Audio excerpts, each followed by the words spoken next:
Assalamualaikum warahmatullahi wabarakatuh. Alhamdulillahirabbil alamin. Wassalatu wassalamu ala asyrafil mursalin sayyidina wa nabiyina Muhammad wa ala alihi wa sahbihi wa barik wa sallim ajma'in. Alhamdulillah wa syukrulillah, kita panjatkan kepada Allah Subhanahu wa Ta'ala yang sampai saat ini kita masih dipanjangkan umur dan diberi kesehatan sehingga kita dapat bersama-sama untuk bertadarus mengaji Al-Quran. Kajian kita melanjutkan Quran Surah Al-Baqarah. Sekarang ayat ke-37 sampai ayat ke-39.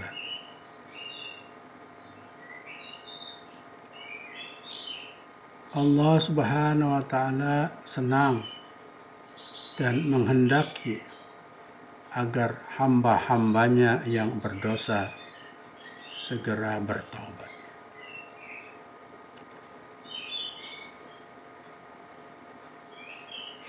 Surah Al-Baqarah ayat ke-37. A'udzu billahi minasy syaithanir rajim. Bismillahirrahmanirrahim. فتلقى آدم من ربه كلمات فتاب عليه إنه هو التواب الرحيم.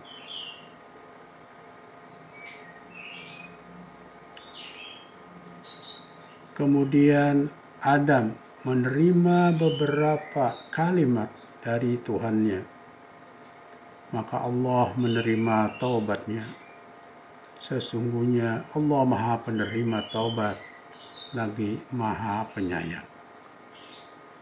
Keterangan tentang beberapa kalimat, yakni ajaran-ajaran dari Tuhan yang diterima oleh Adam, sebahagian ahli tafsir mengartikannya dengan kata-kata untuk bertaubat. Fatalaqqa Adamu min rabbihi kalimatin. Kemudian Adam menerima beberapa kalimat dari Tuhannya, yakni dengan diilhamkannya kepadanya. Menurut suatu qiraat, Adama dibaca nasab, sedangkan kalimatun dibaca rofa, sehingga arti kalimat menjadi maka datanglah kepada Adam kalimat dari Tuhannya, yakni yang berbunyi Rabbana zalamna anfusana. Artinya, ya Tuhan kami telah berbuat aniaya kepada diri kami, dan seterusnya. Maka Nabi Adam pun menyampaikan doanya dengan ayat tersebut. Fataba alaih, maka Allah menerima taubatnya. Artinya mengampuni dosanya. Innahu huwat tawwabu, sesungguhnya dia, yakni Allah, Maha Penerima Taubat terhadap hamba-hambanya. Ar-Rahim, lagi Maha Penyayang terhadap mereka. Di antara rahmat dan kasih sayang Allah Subhanahu wa Ta'ala kepada Adam alaihissalam dan keturunannya adalah bahwa Allah mengajarkan kepada mereka beberapa kalimat untuk memperoleh rahmat dan ampunannya, yaitu kalimat pengakuan dosa, pernyataan taubat, dan permintaan maaf.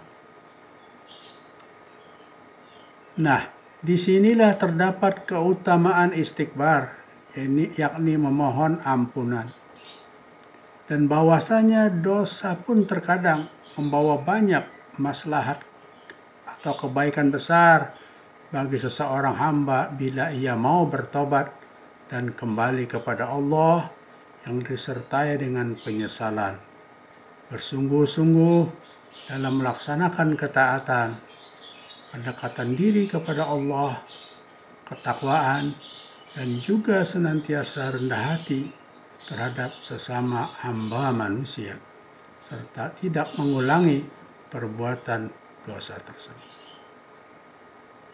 Lalu Nabi Adam alaihissalam menerima ilham dari Allah berupa kalimat taubat dan permohonan ampunan. Qala rabbana zalamna anfusana wa illam taghfir lana wa tarhamna lanakunanna minal khasirin. Ya Tuhan kami telah menganiaya diri kami sendiri, dan jika Engkau tidak mengampuni kami dan memberi rahmat kepada kami, niscaya pastilah kami termasuk orang-orang yang merugi. Doa dalam ayat Al-Quran ini bagus untuk kita amalkan. Setiap berdoa setelah sholat jangan lupa untuk membaca doa ini. Rabbana zalamna anfusana wa illam taghfir lana wa tarhamna lanakunanna minal khasirin. Quran Surah Al-A'raf, surah ke-7 ayat 23. Kemudian Allah Subhanahu wa Ta'ala menerima taubatnya dan mengampuni dosa-dosanya, karena sesungguhnya Allah penerima taubat dan Maha Penyayang. Bapak, Ibu, adik-adik sekalian, keluargaku, dan kaum muslimin dan muslimat yang dirahmati Allah. Mujahid dan Ubaid radhiyallahu anhuma mengatakan bahwa Adam alaihissalam bertanya, "Ya Tuhanku, dosa yang telah aku lakukan, apakah sesuatu yang telah Engkau tetapkan pasti padaku, ataukah hanya sesuatu yang baru aku perbuat?" Firman Allah, "Bahkan itu telah aku tentukan atasmu sebelum telah aku menjadikanmu."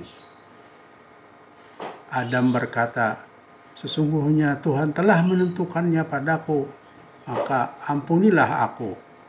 Maka itulah artinya fatalaqa Adamu mir rabbihi kalimat. Sedangkan Abul Aliyah radhiyallahu anhu menanggapi ayat fatalaqa Adamu mir rabbihi kalimatin fataba alaih. Ketika Adam telah melakukan dosa, maka ia berkata, "Ya Tuhanku, bagaimana jika aku bertobat dan memperbaiki?" Kemudian firman Allah, "Jika demikian, maka akan aku masukkan ke surga."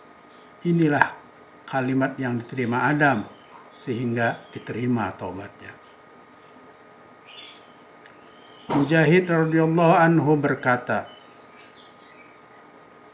kalimat yang diterima oleh Adam dari Allah untuk diterima taubatnya ialah, "Allahumma la ilaha illa anta subhanaka wa bihamdika rabbi inni zalamtu nafsi faghfirli innaka khairul ghafirin. Allahumma la ilaha illa anta subhanaka wa bihamdika inni zalamtu nafsi farhamni innaka khairur rahimin. Allahumma la ilaha illa anta subhanaka wa bihamdika rabbi inni zalamtu nafsi wa tub alayya innaka antat tawwabur rahim."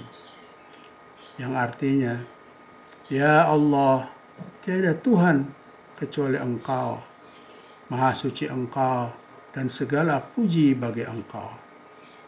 Ya Tuhan, aku telah berbuat zalim pada diriku, maka ampunilah bagiku, sungguh Engkau adalah sebaik-baik Maha Pengampun.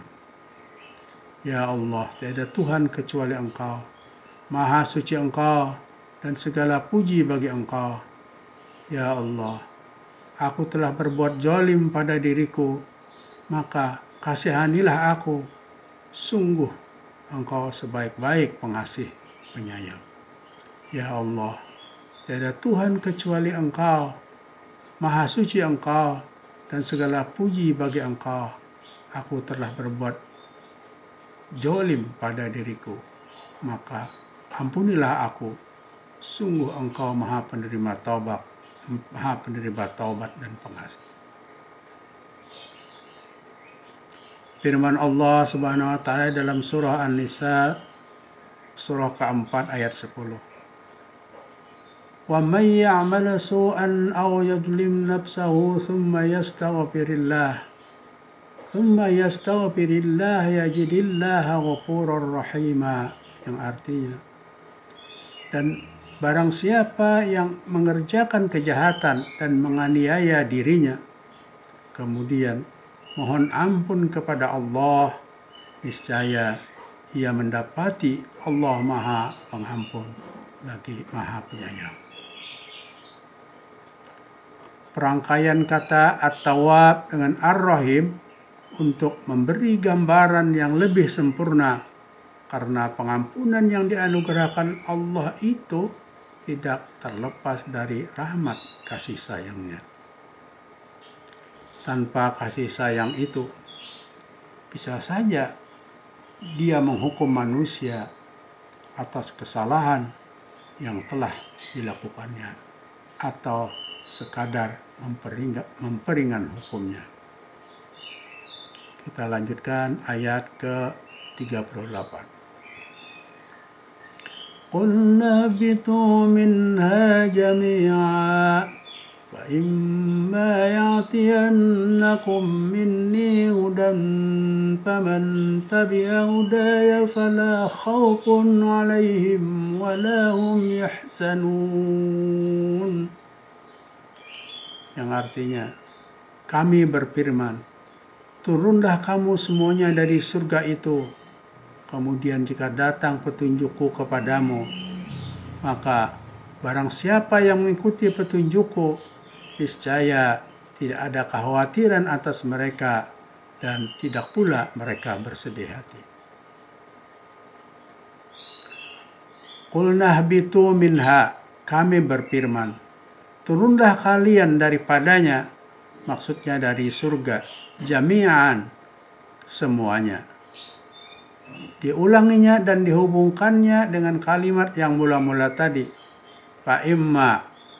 Kemudian jika, asalnya dari kata in sama ma, yang diidgomkan menjadi imma, yang berarti jika. In huruf syarat dan imma sebagai tambahan. Ya'tiyannakum minni hudan, datang petunjukku kepada kalian berupa kitab dan rasul. Paman tabi'a hudaya, maka barang siapa yang mengikuti petunjukku,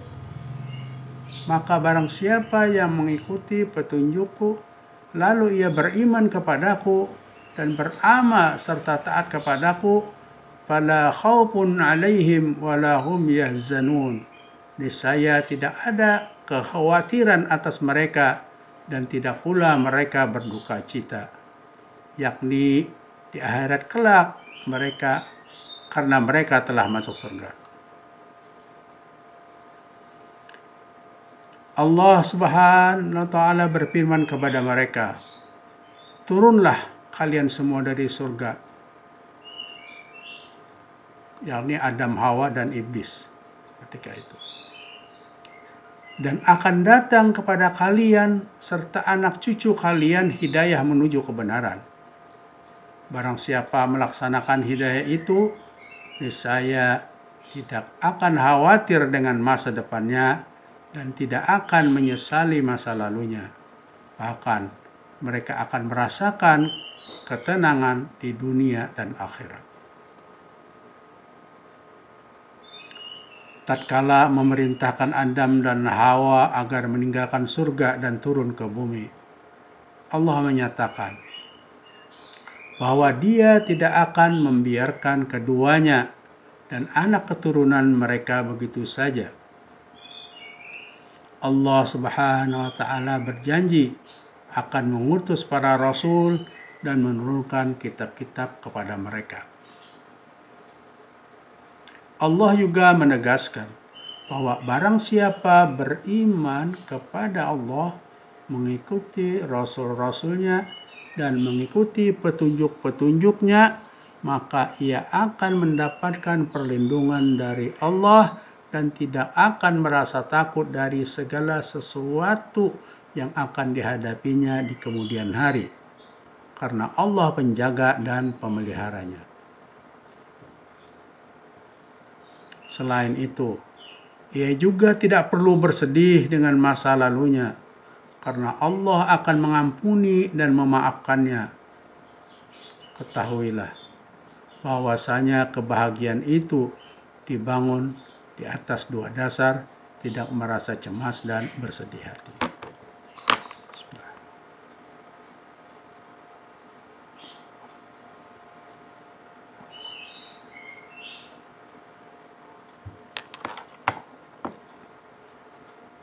Bapak, Ibu, adik-adik sekalian, keluargaku, serta kaum muslimin dan muslimat yang dirahmati Allah. Perintah pada Adam, Hawa, dan Iblis, tetapi lanjutan kitabnya kepada turunan mereka.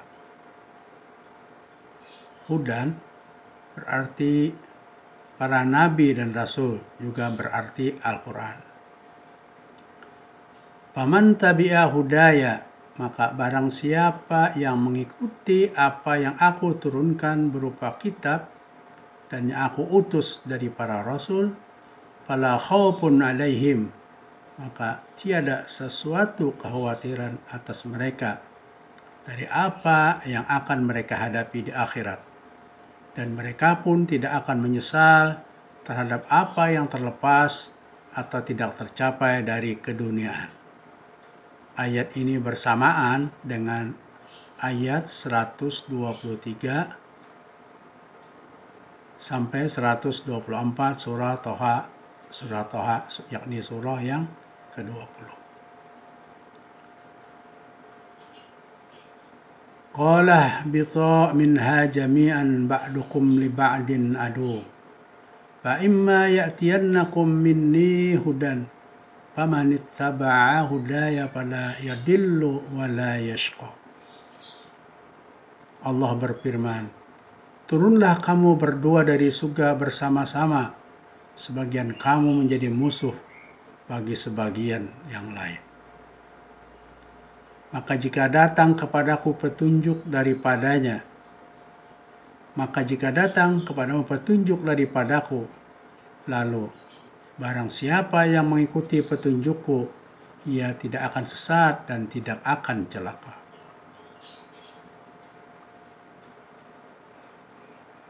Wa man a'rada an dzikri fa inna lahu ma'isyatan danqa wa nahsyuruhu yaumal qiyamati a'ma. Dan barang siapa berpaling dari peringatanku, maka sesungguhnya baginya penghitungan yang sempit, dan kami akan menghimpunkannya pada hari kiamat dalam keadaan buta, yakni penghidupan yang sempit, tidak pernah merasa cukup, selalu merasa kekurangan. Demikian ayat yang ke-38. Sekarang kita lanjutkan tadarus ayat yang ke-39. وَالَّذِينَ كَفَرُوا وَكَذَّبُوا بِآيَاتِنَا أُولَٰئِكَ أَصْحَابُ النَّارِ هُمْ فِيهَا خَالِدُونَ. Yang artinya, adapun orang-orang yang kafir dan mendustakan ayat-ayat kami, mereka itu penghuni neraka, mereka kekal di dalamnya. Walladzina kafaru, adapun orang-orang yang kafir, wa kadzabu, dan mendustakan, bi ayatina, ayat-ayat kami, mendustakan kitab-kitab suci kami, ulaika ashabun nar, mereka itu penghuni neraka. Hum fiha khalidun, mereka kekal di dalamnya. Mereka tetap tinggal di sana untuk selama-lamanya, tidak akan mati dan tidak pula akan keluar. Orang-orang yang mengingkari dan mendustakan ayat-ayat dan bukti-bukti keesaan kami adalah orang-orang yang akan masuk ke neraka. Mereka kekal di dalamnya dan tidak bisa keluar. Abu Sa'id Al-Khudri radhiyallahu anhu mengatakan bahwa Nabi Muhammad sallallahu alaihi wasallam pernah bersabda yang artinya, adapun ahli neraka yang memang ahlinya, maka tidak mati dan tidak hidup di dalamnya. Tetapi ada kaum yang masuk neraka karena dosa-dosa mereka, maka mereka itu dimatikan sementara sehingga bila berupa arang diizinkan untuk diberi syafaat, yakni pembelaan. Hadis riwayat Imam Muslim. Azab yang paling ringan di neraka pada hari kiamat ialah 2 butir bara api di kedua telapak kakinya yang dapat menembus otak. Nauzubillahi min dzalik. Hadis riwayat Imam Tirmidzi. Api anak Adam yang biasa dipakai untuk memasak adalah bagian dari 70 bagian api neraka. Alangkah dahsyatnya. Artinya, panas di neraka 70 kali lipat panas api di dunia ini. Hadis riwayat Imam Muslim. Kita berlindung kepada Allah dari azab neraka. Allahumma inna nas'aluka ridhaka wal jannah wa na'udzubika min sakhatika minan nar. Demikian tadarus dan kajian kita pada kesempatan ini. Terima kasih atas perhatiannya dan mohon maaf jika ada kesalahan. Al-Fakir hanya manusia biasa yang tidak luput dari kesalahan. Marilah kita tutup dengan pesan terakhir dan doa bersama. Subhanakallahumma wa bihamdika asyhadu an la ilaha illa anta astaghfiruka wa atubu ilaik. Maha suci Engkau ya Allah, dan dengan memujimu aku bersaksi tiada Tuhan selain Engkau. Aku memohon ampun padamu dan bertobat kepadamu. Wal asri innal insana lafi khusrin. Wal asri, demi masa, innal insana lafi khusrin, sesungguhnya manusia itu benar-benar dalam kerugian. Illal ladzina amanu, kecuali orang-orang yang beriman, wa amilus shalihat, dan beramal salih, wa tawasaw bil haq, saling nasihat menasihati di dalam kebenaran, wa tawasaw bis sabr, dan saling nasihat menasihati supaya menetapi kesabaran. Ya Allah, terangilah penglihatan kami dengan kitab Al-Quran. Lapangkanlah dada kami dengan Al-Quran. Bugarkanlah badan kami dengan membaca Al-Quran. Permudahlah urusan kami ya Allah karenanya. Lancarkanlah lisan kami untuk membaca Al-Quran. Kuatkanlah jiwa kami dengan Al-Quran. Percepatlah ya Allah pemahaman kami tentang Al-Quran. Hilangkanlah kesedihan kami dengan bacaan Al-Quran. Kuatkanlah tekad kami dengan Al-Quran. Terangilah hati kami karena Al-Quran. Berilah kami kemampuan membaca dan menghafal Al-Quran, serta menguasai berbagai ilmu yang terkandung di dalamnya. tetapkanlah semua itu dalam hati kami ya Allah. Dan muliakanlah kami dengan berbagai kebaikan, dengan daya dan kekuatan Engkau. Sesungguhnya tidak ada daya dan kekuatan kecuali dengan pertolongan-Mu. Ya Allah yang maha tinggi dan maha agung. Allahumma inna nas'aluka at-taubata wal maghfirah wat taufiq wal hidayah wal istiqamah wa husnal khatimah. Allahumma yassir umurana ma'ar rahati li qulubina wa abdanina ya arhamar rahimin. Allahumma kama mananta alaina bil iman wajidna minhu wa kama mananta alaina bil islam wajidna minhu wa kama mananta alaina bil afiyah wajidna minha.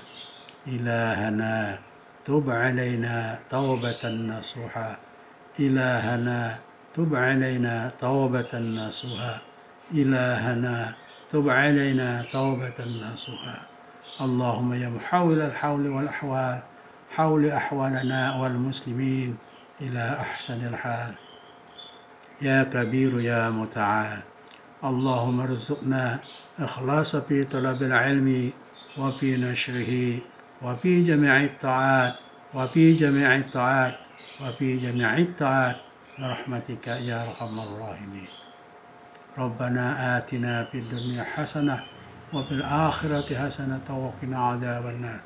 ربنا تقبل منا إنك أنت السميع العليم وتب علينا إنك أنت التواب. وصلى الله على خير خلقه سيدنا محمد وعلى آله وسلم. سبحان ربك رب العزة عما يصفون وسلام عليكم والحمد لله رب العالمين والله الموفق إلى أقوم الطريق. والسلام عليكم ورحمة الله وبركاته.